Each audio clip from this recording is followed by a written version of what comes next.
Before we get into the video, could everyone please subscribe to my Endless Diary Tales channel? Thank you so much. In the fall of 1986, the wind carried a chill as it slipped through the cracks of the small windows in the military family compound.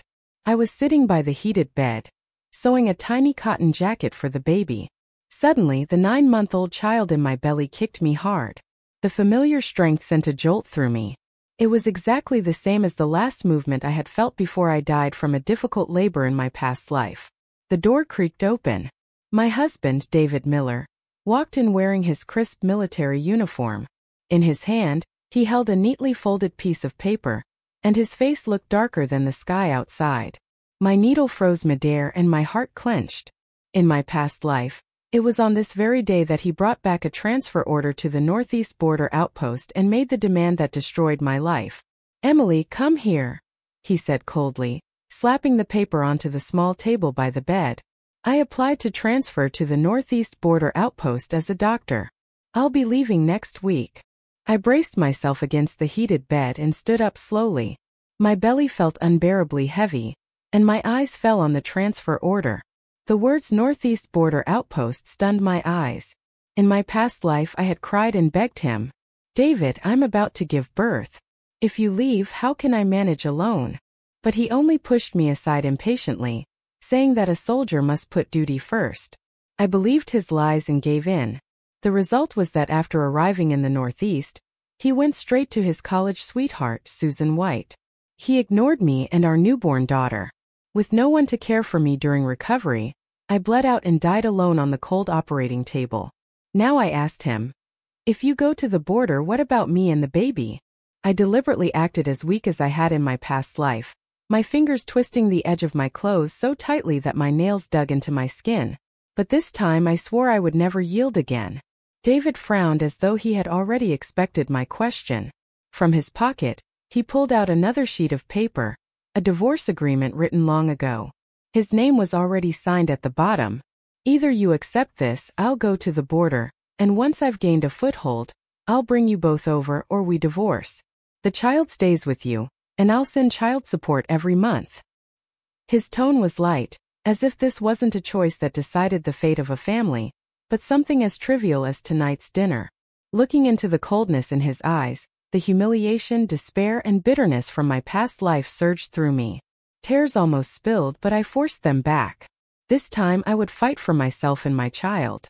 "So you're really going to the Northeast just to see Susan?"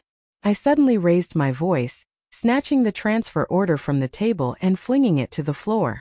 The paper and the sewing kit crashed down, scattering needles everywhere.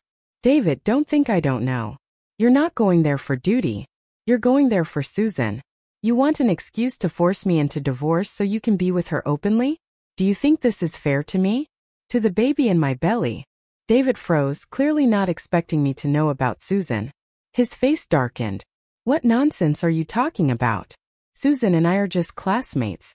Don't make trouble out of nothing." "Classmates?" I sneered and pulled a photo from under the bedding. In my past life, I had found it hidden at the bottom of his suitcase. It was a picture of him and Susan at the entrance of their university, smiling intimately. I threw it in front of him. "This was hidden at the very bottom of your luggage. Dare you say you were only classmates? And the letter you got last month, the envelope was from Susan. Did you think I didn't see it?" David's face flushed a deep angry red. His lips trembled, but he couldn't utter a word. Just then hurried footsteps sounded outside. My mother-in-law, Martha Miller, burst in carrying a basket of eggs. When she saw the transfer order and the photo on the floor, she immediately understood. "Emily, you heartless woman," she shouted, slamming the basket to the ground. Several eggs cracked open at her feet. Golden yolks spilled across the floor as Martha Miller cried and cursed. "David is going to the border for his future, for this family. If you won't support him, fine, but instead you stir up trouble talking about divorce. Do you want to disgrace the baby you're carrying? What's going through your mind?" Her voice was so loud the entire compound could hear. Soon neighbors leaned from their doors and windows, pointing and whispering. Their stares pierced like needles. In my past life, I had been frightened by this kind of scene and could only cry in humiliation. But this time, I straightened my back and met my mother-in-law's glare without fear. Don't you dare guilt trip me. David is forcing me into divorce just so he can be with his old flame, Susan White. Instead of scolding him, you blame me. Is this what you call fairness? I'm ending this marriage right now. I'm going to the family committee to file the paperwork. I steadied my belly and stepped carefully past the broken eggs and scattered needles, heading for the door. David rushed forward and grabbed my arm. Emily, stop making a scene. If the family committee finds out, my career will be ruined. Let's just talk this out at home. Talk. I yanked my arm free. When you shoved a divorce agreement at me, did you think about talking it out? David Miller, I'm telling you, I will divorce you. If you don't want this to go before the committee, then cancel your transfer order. Otherwise, we'll burn together. Without another glance at his or Martha's ugly faces, I held my belly and walked firmly toward the family committee office. The cold autumn wind stung my cheeks, but it cleared my mind. The tragedy of my past life had already played out once. This time I would never allow myself and my child to fall into that abyss again. Each step made my belly feel heavier, but I didn't dare stop. This was my best chance to break free from David. If I faltered now, the tragedy would only repeat itself. Behind me, David's hurried footsteps grew closer. Emily, slow down. Let's go home and talk. Don't blow this up in front of the committee, he called after me. But I didn't look back. My pace quickened. The family committee office was a small building in the center of the compound, usually handling neighborhood disputes. Its head, Mrs. Jiang, was a woman in her 50s, known for her fairness. In my past life, when David's coldness toward me became unbearable, she had even tried to advise him. I pushed open the office door. Mrs. Jiang was sorting through some papers, but when she saw me clutching my belly, she stood at once. Emily, you're about to give birth. Why did you run here? Did something happen?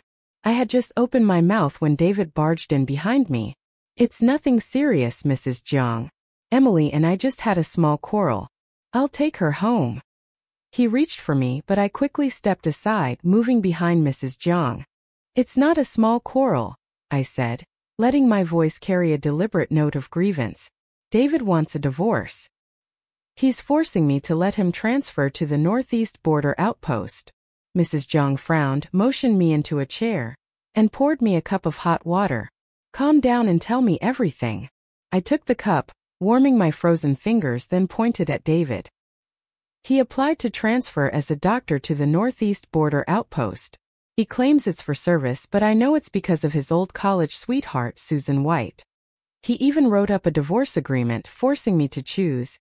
Either let him go or accept divorce. David's expression darkened and he hurried to defend himself. Mrs. Jiang, don't listen to her nonsense.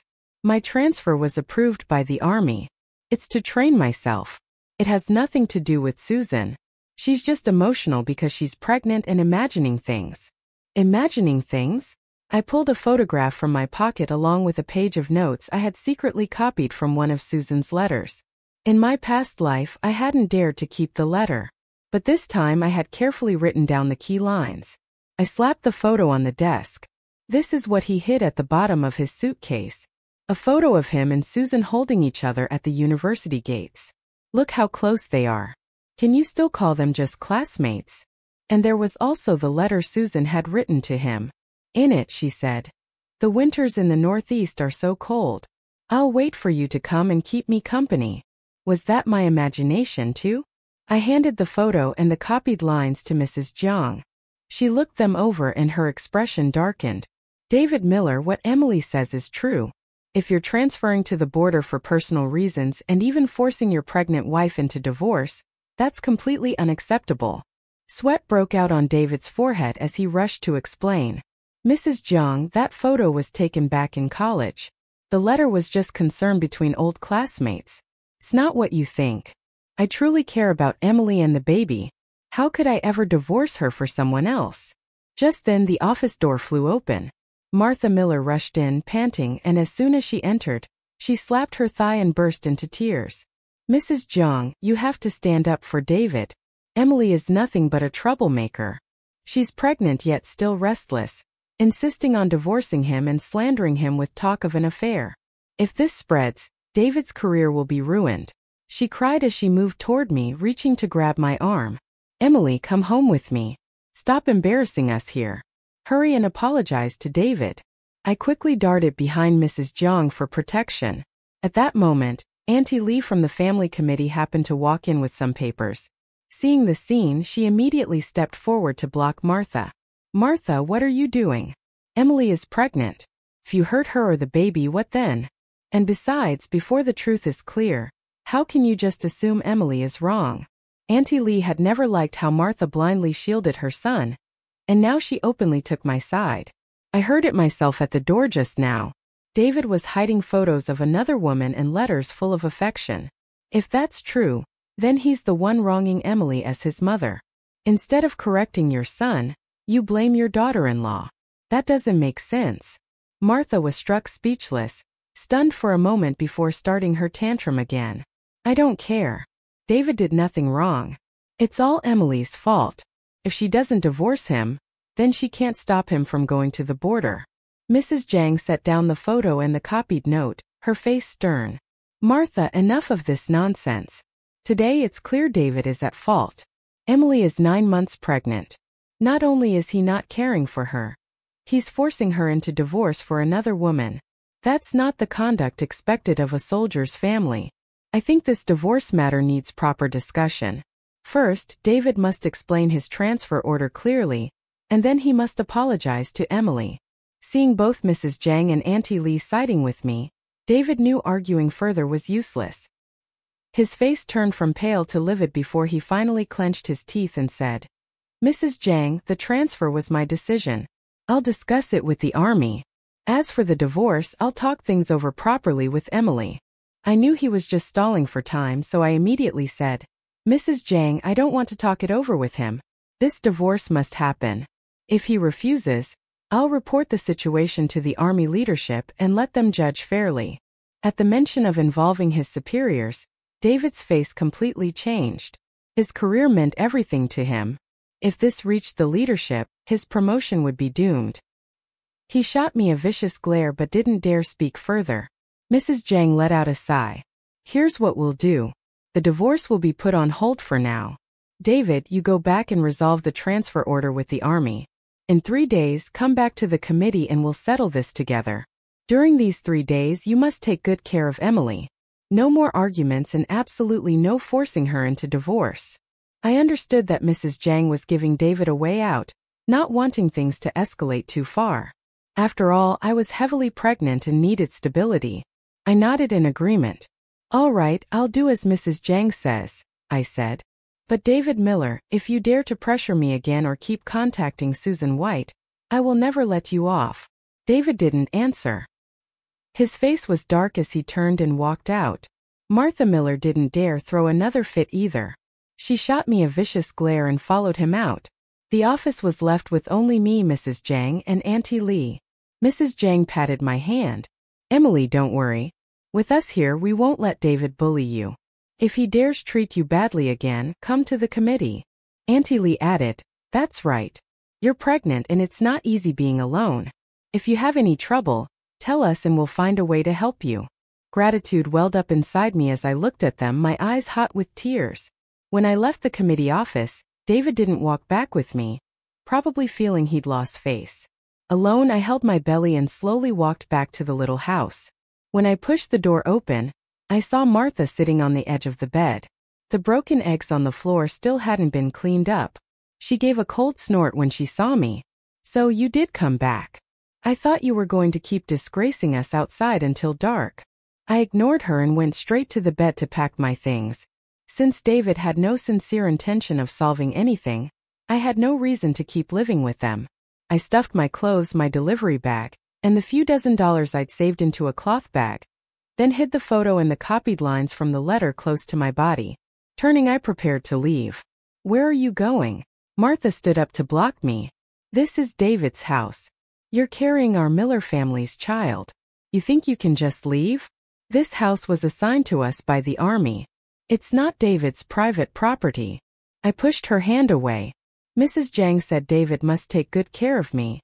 But with the way you're treating me, I can't stay here in peace. I'm going to live in one of the unused rooms in the compound until we settle this at the committee in 3 days. Martha tried to stop me again, but I didn't tangle with her anymore. Holding my belly, I walked out step by step. The unused room was in the northwest corner of the compound, a drafty old tile-roofed house, usually piled with junk. I had borrowed a key from Mrs. Jang, cleaned it up, simply swept the dust from the floor, and laid down my own bedding. It would have to do as a temporary place to stay. Over the next 2 days, David didn't come to see me. Instead, he sent his comrade, Little Lee, to deliver a letter of apology. In it, David wrote that he had been confused before and shouldn't have asked for a divorce, and that when he returned from the Northeast, he would live a good life with me. I stared at the insincere words, thinking of how in my past life he had lived happily with Susan in the Northeast. Right then and there, I tore the letter into pieces. This time, I would never again believe his sweet lies. On the third night, I was suddenly jolted awake by sharp abdominal pain. Cold sweat broke out on my forehead, and the baby inside me kicked violently. I knew something was wrong. It might be premature labor. But the little house was far from the center of the compound, and no one was nearby. Gritting my teeth, I supported myself against the wall and edged toward the door, hoping to find a neighbor for help. Just as I reached the doorway, I saw my neighbor, Mrs. Wong, passing by with a kerosene lamp. Her husband was a cook for the army, and she was warm-hearted. In my past life, she had helped me when I had a difficult labor. Seeing my pale face and me barely standing while holding the wall, she ran over to support me. "Emily, what's wrong? Are you going into labor?" "Mrs. Wong, my stomach hurts. I think it's premature," I said weakly. Mrs. Wong immediately thrust the lamp into my hands and turned to run toward the military hospital. "Wait here. I'll call the doctor and some people to carry you." It wasn't long before she returned with a doctor and several neighbors. They quickly lifted me onto a flat cart and hurried me toward the military hospital. On the way, I leaned into Mrs. Wong's arms, my heart full of gratitude. If it hadn't been for her, the baby and I might truly have been in danger. At the hospital, the doctor examined me and said I was showing signs of premature labor. I needed to be admitted for observation and should also prepare some baby formula and clothes. The next morning, after watching over me all night and seeing my condition stabilize, Mrs. Wong said she would go to the supply store to buy formula for me. But not long after, she returned empty-handed, frowning. "The formula's sold out," she said. "Lately, there have been too many births among the army families. Formula is in short supply. You'll have to wait until next week." My heart tightened. If the baby was born without formula, what would I do? Just then, a middle-aged man in uniform stepped into the ward. Seeing me, he smiled. "Emily, I heard you were hospitalized, so I came to see you." I looked up. It was Uncle Xiao, one of my father's old subordinates. He had once served as my father's aide and later transferred to this unit as head of logistics. Since my marriage, I had never told anyone who my father was, so I hadn't expected him to come. Noticing my worried look, Uncle Xiao asked what was wrong. After I explained, he chuckled. "Formula? That's nothing. I'll go to the logistics warehouse and get you 2 cans, the best kind." With that, he turned and left, returning before long with 2 tins of formula and a bundle of baby clothes. "Take these for now. If it's not enough, let me know. By the way, your father's been missing you. He said you haven't been home since you got married and wants you to call when you have time." I accepted the formula. My heart warmed. In my past life, I had never dared tell my father how David Miller mistreated me, which left me isolated and helpless. But in this life, with my father and Uncle Xiao behind me, I no longer had to fear David. When Uncle Xiao left, he reminded me, "If David ever bullies you again, come to me. Or better yet, call your father directly. He's the logistics chief of the military district. No one dares mistreat his daughter." I nodded firmly, gripping the formula, silently vowing that once my baby was born, I would make David understand I was not a woman he could trample at will. What he owed me, I would reclaim piece by piece. By midday, my abdominal pain suddenly worsened. After another examination, the doctor said I was already dilating and had to be taken into the delivery room immediately. Mrs. Wong quickly helped me change into a gown, squeezing my hand. "Emily, don't be afraid. I'll be right outside. You'll deliver safely." As they wheeled me in, my heart pounded with both fear and anticipation. In my past life, I had never lived to see my child grow. This time I would protect her no matter what. The contractions came harder and faster, waves of pain tearing through me. I clenched my teeth, following the doctor's instructions, my forehead drenched with sweat, my own ragged breathing filling my ears. I don't know how long it took before the piercing cry of a newborn suddenly rang out. The doctor smiled. "It's a girl. Both mother and daughter are safe." Slowly, I opened my eyes as the nurse placed the swaddled baby in front of me. Her tiny wrinkled face was still closed, but her little fists were clenched tightly. In that moment, every ounce of pain disappeared. The nurse laid my daughter beside me. "Rest well. I'll bring you something to eat." Before long, the ward door opened, and a middle-aged man in a major general's uniform hurried in. The moment he saw me and the baby, his eyes softened. It was my father, General James Lynn, head of logistics for the military district. He came to the bedside, gazing at his granddaughter with great care. He held my hand and said, "Sorry to have let you suffer. My father got Uncle Zhao's call and rushed over overnight. Why didn't you tell your father sooner? That punk David bullied you." Looking at my father's familiar face, I couldn't hold back the tears. "Dad, I didn't want to worry you, and I didn't want you to think I married the wrong man." "Silly child. What do you mean married the wrong man? He bullied you. That's unacceptable." My father frowned. "Uncle Zhao told me everything. He forced you to divorce for another woman and applied to transfer to the northeast border. We won't live with a man like that. Once you recover, I'll help you file for divorce." Who would dare stop me? With my father by my side, I felt much safer. He had the guards buy the best celebratory candy from the nearby store and prepared envelopes, smiling. "Having a daughter is a great joy. David needs to know. Let him see that you and the baby can have a good life without him." I took a piece of candy, unwrapped it, and popped it into my mouth. The sweetness spread from my tongue into my heart. Nurse Shirao came in to change my dressing and saw the candy. "Sister Lin, you should send some of these to the child's father. Even if he isn't here, he should know the good news." I nodded and asked my father to help write a short note. The letter had only a few sentences. "David Miller Lin Nanan was born today. Mother and daughter are safe.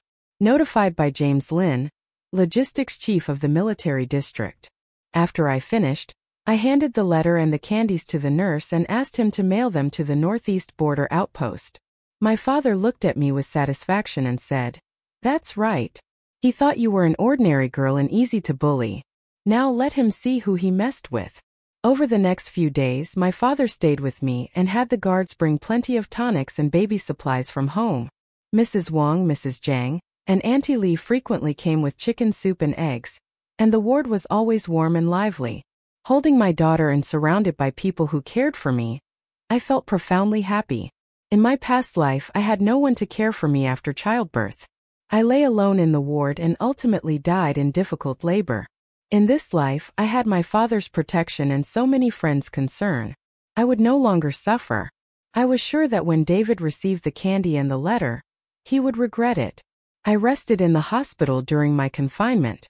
Nanan was well behaved. Except when hungry, she would cry twice, and most of the time she slept.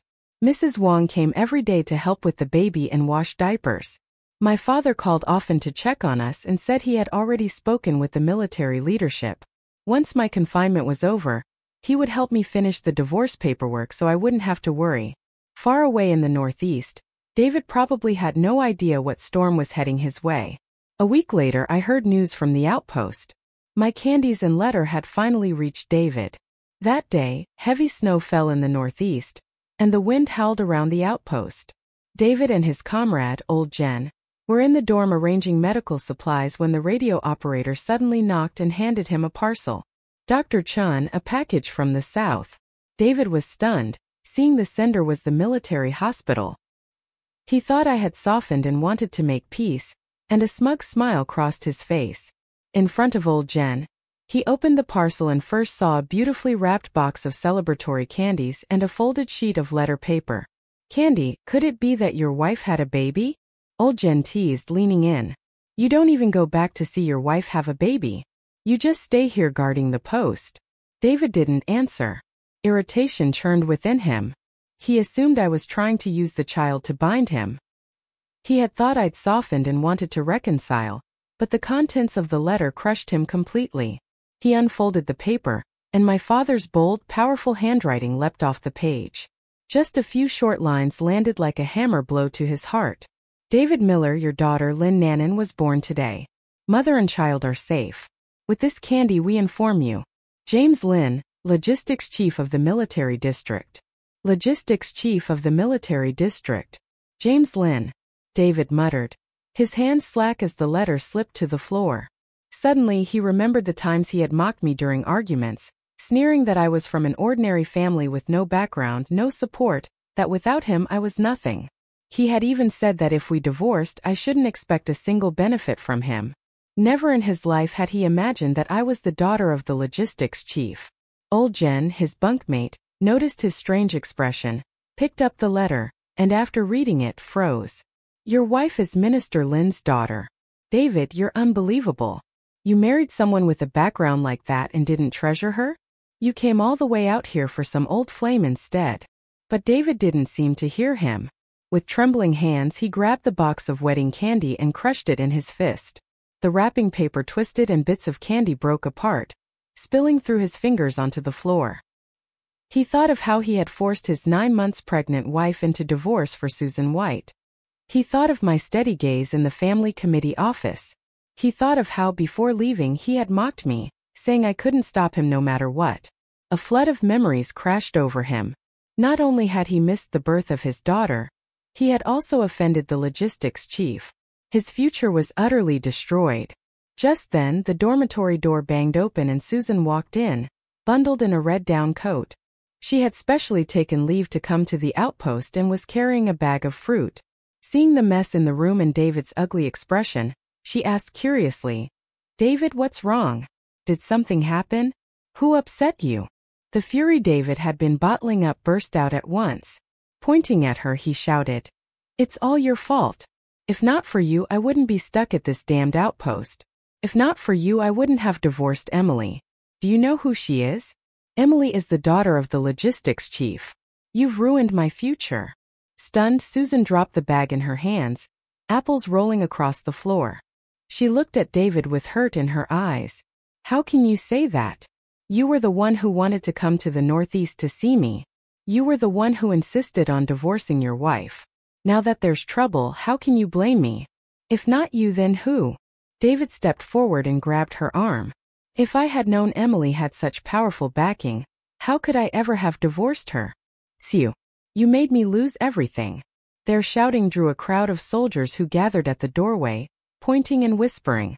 So that's why Dr. Miller came here for this woman. And he forced his pregnant wife into divorce. Serves him right. Now he finds out his wife's got connections and he regrets it. His career's finished. Hearing their gossip, Susan's face burned with shame. She yanked her arm free, tears streaming, and fled the dormitory. David moved to chase her, but old Jen stopped him. Don't. After all this, you still want to go after her? You'd better think about how you're going to explain yourself to Minister Lynn and the army leadership. David froze in place. He looked down at the candy fragments and the letter on the floor, then remembered the mocking looks of his comrades. The world spun. He crouched down, clutching his head, and at last broke into sobs. He had thought he was pursuing love, fighting for his future.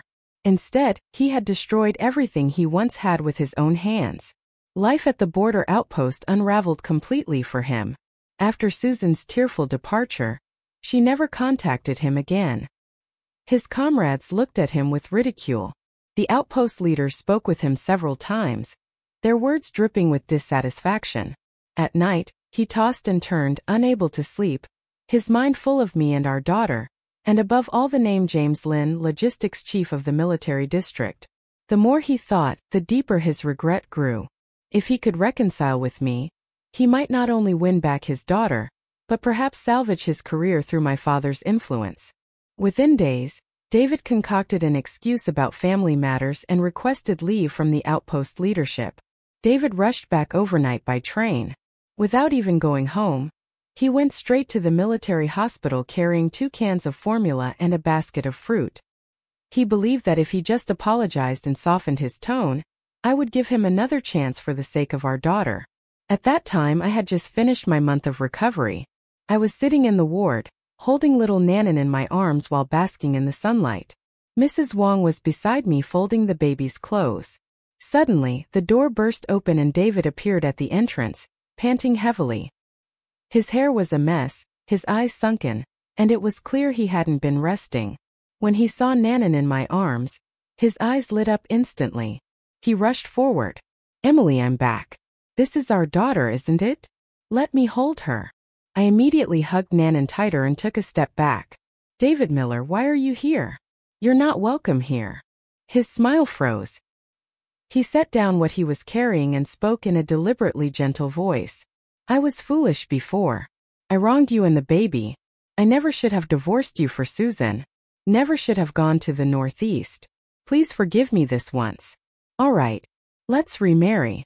I'll take care of you and our daughter, and I'll never upset you again. You think saying this now will change anything?" I gave a cold laugh and pulled a stack of papers from the nightstand. They were my diary entries from my past life, written when he subjected me to cold violence, along with evidence. Mrs. Jing from the family committee had helped me organize them when he forced me into divorce in this life. "When you pushed me into divorce, did you think this day would come? When you were living with Susan in the Northeast, did you think about me and the baby? These are all the proofs of how you hurt me. Do you really believe one sorry can erase everything?" David's face shifted from pale to flushed as he looked at the evidence, still trying to argue. "Emily, I know I was wrong, but I lost my head for a moment. Nanan is so little. She can't grow up without her father. Please, for the child's sake, give me another chance. My child will live just fine without you as her father." I placed the papers back on the nightstand and raised my voice toward the door. "Mrs. Wong, please show him out. Don't let him disturb me and the baby." Mrs. Wong, who had been waiting outside, came in at once and blocked him. "Dr. Miller, you should leave. Emily doesn't want to see you. Staying here won't help." David tried to push past her, but Mrs. Wong held her ground. Growing anxious, he raised his voice. "Emily, don't be so heartless. I know your father is the logistics chief and I know I was wrong before, but I've changed. If you don't remarry me, The door opened again before he could finish. My father, General James Lin, stepped in with his guards.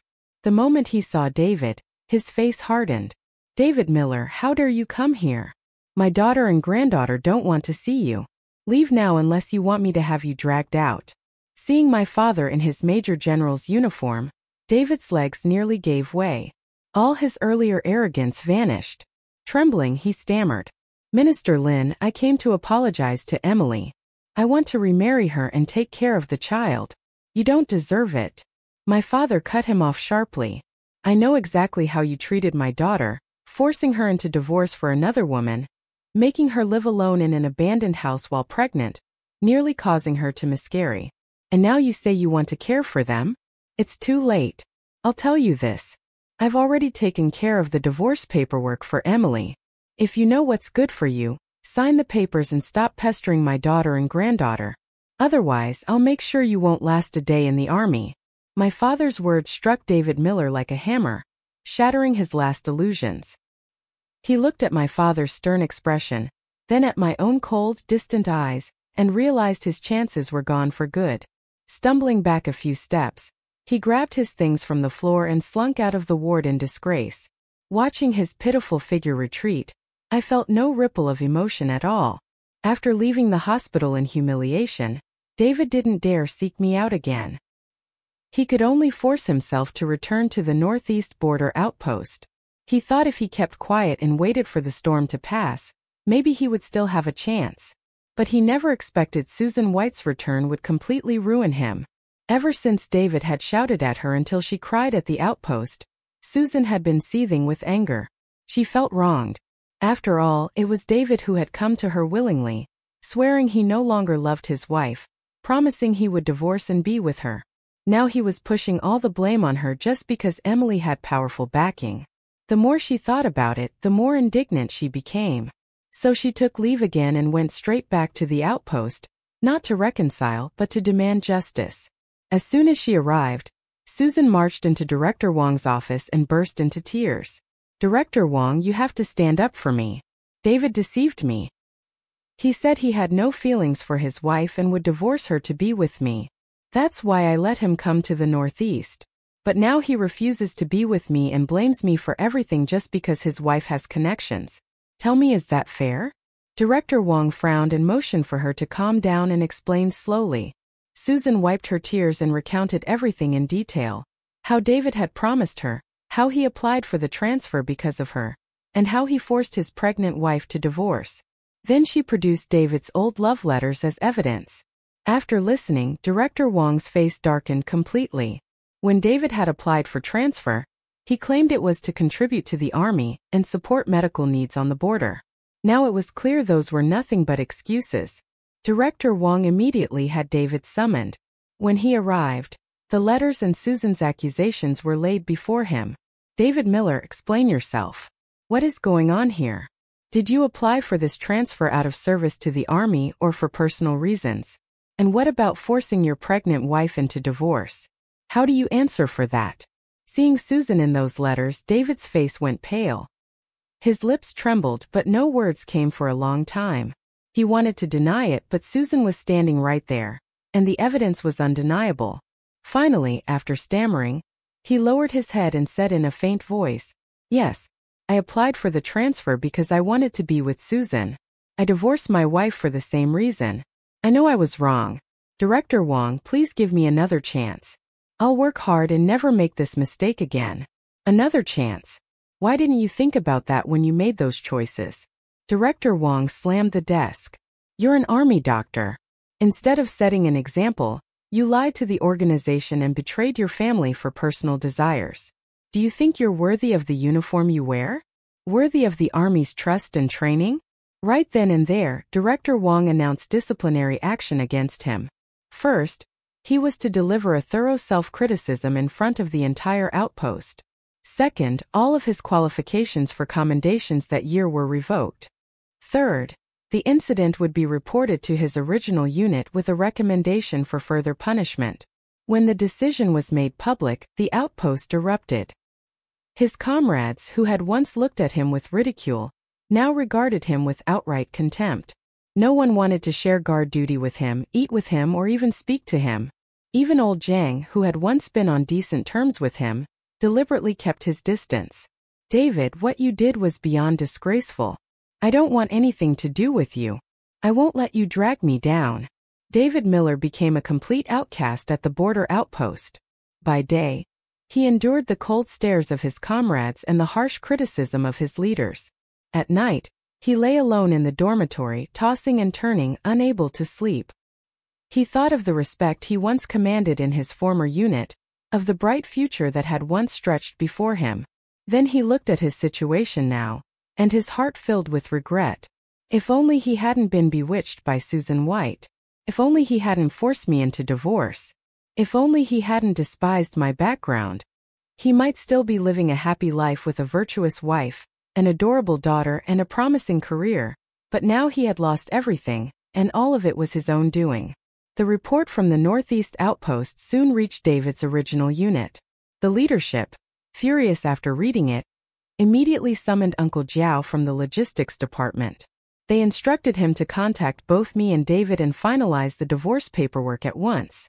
Matters of deceiving the organization for personal gain and harming one's family would never be tolerated in the Army.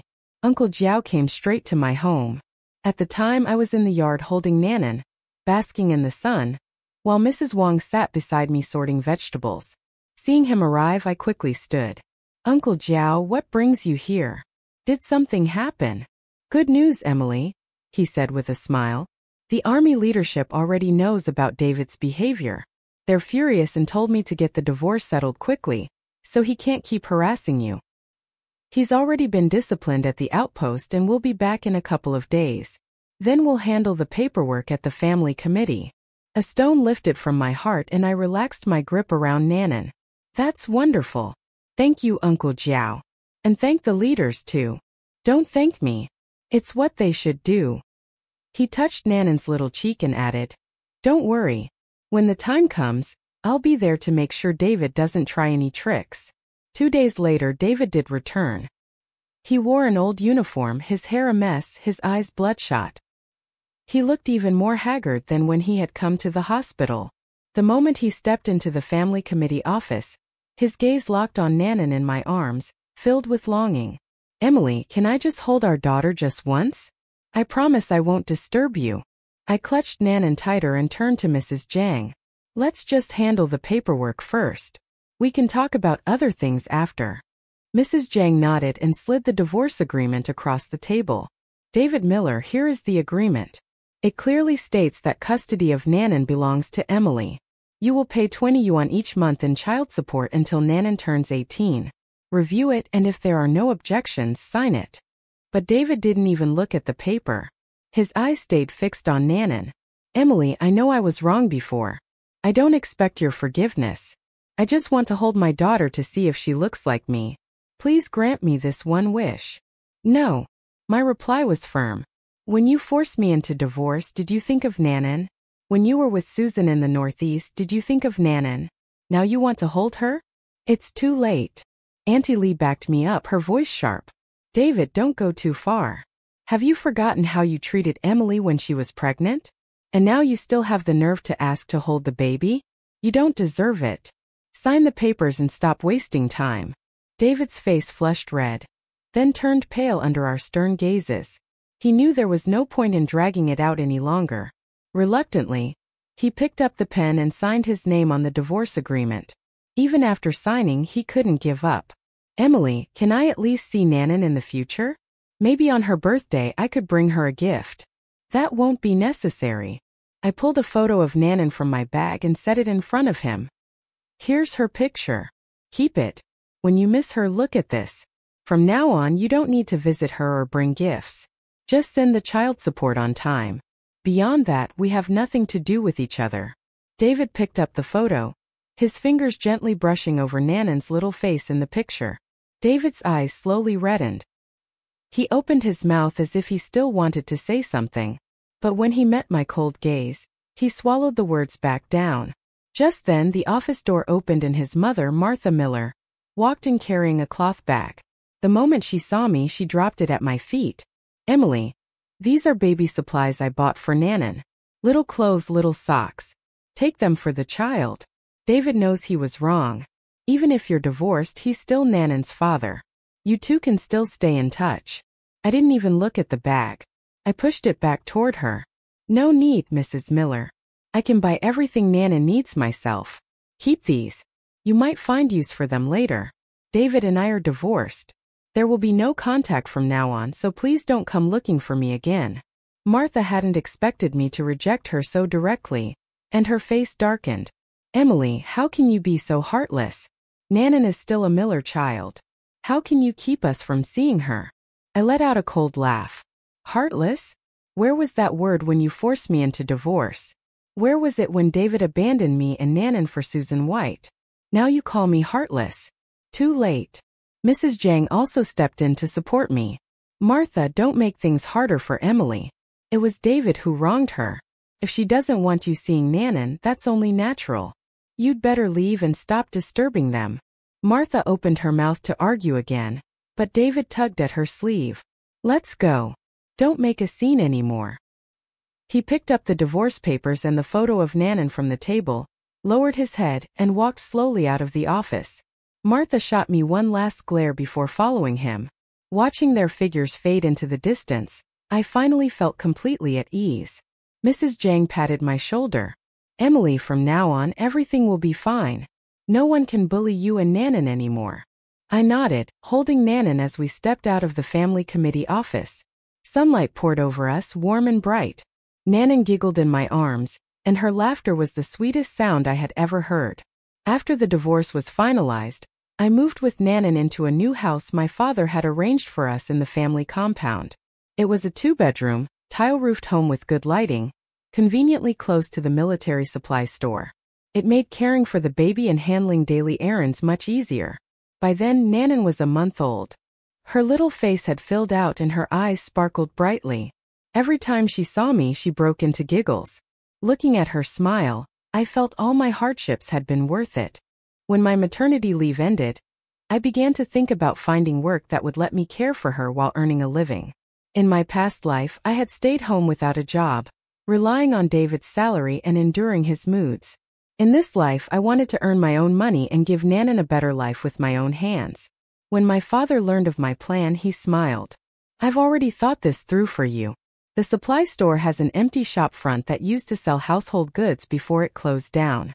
I spoke with the director, and you can rent it to open a baby supplies shop. Formula, clothes, toys. It'll definitely be popular. I was stunned and overjoyed. Hugging Nanan, I went to see the shop. It was on the left side of the store entrance, about 10 square meters with a prime location. The shelves were still there, and with a little cleaning it would be ready to use. The store director, a kind middle-aged man, greeted me warmly. Emily, don't worry. I'll give you the lowest rent, 20 yuan a month, and utilities at a discount. If you need help, just let me know. In the following days, my father sent guards to help clean the shop and paint the walls. Mrs. Wang, Mrs. Zhang, and Auntie Li came too, helping organize the shelves. For stock, I went to the county wholesale market and carefully chose good quality baby formula, soft cotton clothes, and plush toys. I bought diapers, bottles, and other essentials, spending every bit of the money I had saved. But my heart was full of anticipation. On opening day, my father came from the military district especially for the occasion and even brought several colleagues' family members to show their support. A bright red sign hung above the entrance. Nanan Baby Supplies Store. Written by a calligrapher my father had found, the stroke strong and powerful. Mrs. Wang helped by holding Nanan while Mrs. Xiang and Auntie Li greeted customers at the door. Many army families came to look around. Seeing the high-quality baby clothes and formula, they eagerly pulled out money to buy. Emily, these clothes are so well made. Much softer than the ones at the supply store. I'll buy 2 for my grandson. How much for a can of formula? The same price as the supply store. Good. Then I'll buy from you from now on. It's convenient. This shop is wonderful. Finally, our compound has a place dedicated to baby supplies. Looking at the bustling shop, my heart swelled with gratitude. Without my father's help and the support of my friends, I never could have opened this store. By noon, the crowd thinned, and I was just about to catch my breath when I spotted a familiar figure lingering at the entrance. It was David Miller's comrade, young Lee. After hesitating for a long while, he finally stepped inside, scratching his head. Emily, he said awkwardly, I came on David's behalf. He's not doing well at the outpost. He heard you open this shop and wants to work with you. He knows a wholesaler who deals in baby supplies and can get them cheap. He'd like to supply your store and you'd split the profits. My hands froze on the shelf I was arranging. Then I let out a cold laugh. He wants to cooperate with me. When he forced me into divorce, did he think of cooperating? When he was living with Susan in the Northeast, did he think about me and Ninan? Now that he sees I can make money, he wants a share. He's not worthy. Young Lee flushed and quickly said, I know he wronged you before, but he really regrets it now. Life's been hard for him. Maybe you could pity him and give him another chance. Pity him? And who pitied me? I stared at him firmly. Go back and tell David Miller I will never work with him. He should stop coming to me. We have no connection anymore. If he has even a shred of conscience left, he'll send Ninan's child support on time. Beyond that, I don't need him involved in anything. Young Lee opened his mouth as if to say more, but when he met my cold eyes, he swallowed the words and turned to leave. Mrs. Wang came over with Nanan in her arms and patted my shoulder. You did the right thing. A man like that can't be given another chance or he'll hurt you again. I nodded, looking down at Nanan, sleeping peacefully in her arms, and silently vowed, I will make this store a success. I will raise Nanan with my own hands, give her the happiest life, and never let her suffer as I once did. The days passed quickly in the busyness of life, and soon Nanan was a year old. Over that year my shop thrived. Business was growing better and better. Army families trusted the quality of my goods, and not only came themselves but also referred friends. Sometimes a single day's sales were more than I had earned in an entire week. At the beginning, I even hired Auntie Lee's daughter to help at the shop, freeing me to spend more time with Nanan, teaching her to talk and to walk. Even better, my father secured for me the qualification to supply the military district with baby goods. The district's kindergarten and family clinic needed a steady stream of formula, diapers, and clothes. Before, they had always purchased from outside suppliers, but my father vouched for the quality of my store. And after an inspection, the logistics department signed a long-term contract with me, guaranteeing monthly orders that stabilized the business even more. Riding the momentum, I rented another storefront at a different supply station in the compound and opened a branch store. I named the new branch after Nanan as well. Compared to the old store, it was decorated more warmly. In addition to baby supplies, I added children's picture books and educational toys. The grand opening was lively, with many loyal customers coming to support me. On Nanan's first birthday, I set up a few tables of food at the store and invited Mrs. Wong, Mrs. Zhang, Auntie Lee, and the young girl who helped me at the shop. My father also came, bringing along a birthday gift from his colleagues at the military district, a music box that played songs. Nanan hugged the music box, squinting her eyes with laughter until they looked like crescent moons. As the celebration wound down, an old customer chatted with me about David Miller. "Emily, do you still remember your ex-husband, David? I heard he did so poorly at the border outpost that they transferred him to a remote logistics unit. Now all he does is distribute supplies to soldiers like a porter. Susan broke up with him too. What a pity."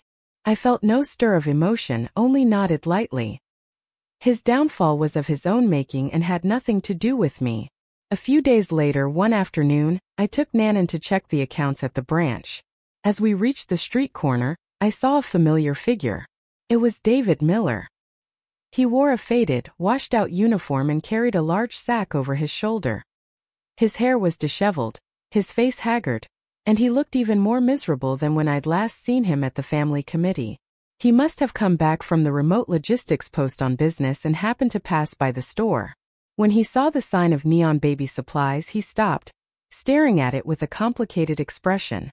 Through the glass he could see the neat shelves, the young girl warmly greeting customers, and me holding Nanan as I picked out toys for her. Nanan's laughter rang out bright and carefree. David stood frozen at the corner, his eyes narrowing as he clenched the sack so tightly that his knuckles turned white. He looked as though he wanted to step inside but didn't dare. For a moment he shifted forward, but when he saw me tenderly adjusting Nanan's collar, he slowly backed away. Sensing something, Nanan lifted her head and glanced toward the window. "Mommy, who's that man?" she asked curiously. I followed her gaze and met David's eyes. He flinched as if burned, quickly lowered his head, and turned to leave, his figure stretching long and lonely in the sunset. Holding Nanan, I watched his back disappear into the distance. I felt no sympathy, only a calm sense of closure. The pain and regrets of my past life had already been smoothed away by the happiness and stability of this one. I had a loving father, caring friends, an adorable daughter, and a thriving business. My life had already turned a new page, and David Miller was nothing more than a forgotten passerby along the way. "Mommy, why did that man leave?" Nanan asked again. I kissed her forehead and smiled. "Because he has his own things to do. Come on, let's go inside and buy some candy." "Okay." Nanan clapped her hands happily. I carried her back into the store. Sunlight streamed through the glass windows, warm and bright. Surrounded by the lively bustle of the shop and Nanan's cheerful laughter, I knew our future would only grow brighter and better.